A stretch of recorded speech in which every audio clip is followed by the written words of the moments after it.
আমরা মাননীয় প্রধানমন্ত্রীর সাক্ষাৎ চেয়ে আমরা এখানে এসেছি। আমরা যতক্ষণ পর্যন্ত আমরা সাক্ষাৎ না পাবো ততক্ষণ পর্যন্ত আমরা অবস্থান চালিয়ে যাব, আমাদের প্রতিবাদ চালিয়ে যাব। তাদের পুলিশ প্রশাসনের সাথে গিয়ে আমরা এই আলোচনা করবো। আলোচনা করে এসে মিডিয়ার সামনে আমরা ঢাকা বিশ্ববিদ্যালয়ের রাজু ভাস্কর্য থেকে আমাদের দাবিটি ইতিমধ্যে সরকার প্রধানের কাছে উপস্থাপন করার জন্য আমরা ইতিমধ্যে পদযাত্রা করেছি সচিবালয় বরাবর। আপনারা দেখেন পুলিশ প্রশাসন আমাদেরকে এই পথরুদ্ধ করেছে।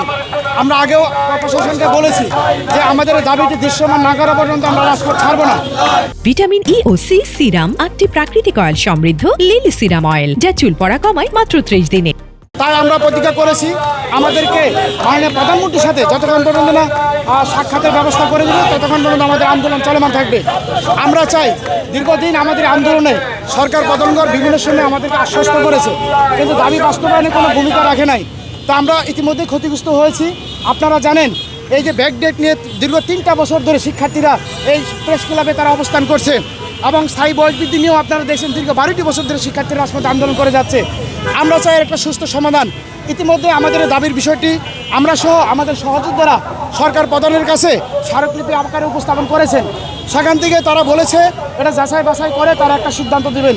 সিদ্ধান্তটি দেওয়ার কথা ছিল গত সপ্তাহে, কিন্তু তারা সেটাকে কালক্ষেপণ করে আমাদেরকে বলেছে 21 তারিখ বৃহস্পতিবারের পূর্বেই আমাদের দাবিটি সরকারের কাছে উঠাবে দেবেন।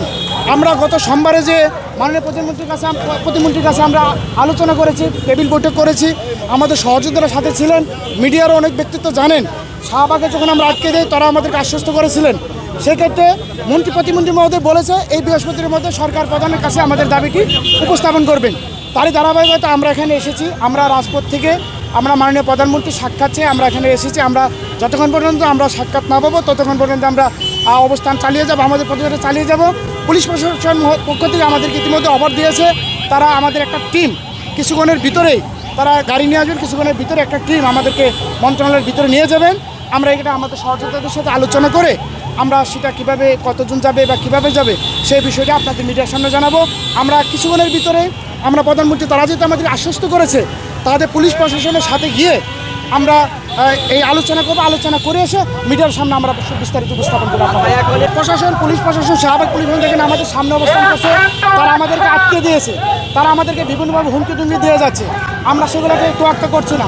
এমন তো বলছে তারা যে প্রস্তাবনাটা দিয়েছে আমাদের 5 সদস্যের একটা টিম তারা সচিবালয় নিয়ে গিয়ে আমাদের কর্তৃপক্ষের সাথে তারা আলোচনা করার ব্যবস্থা করে দিবেন।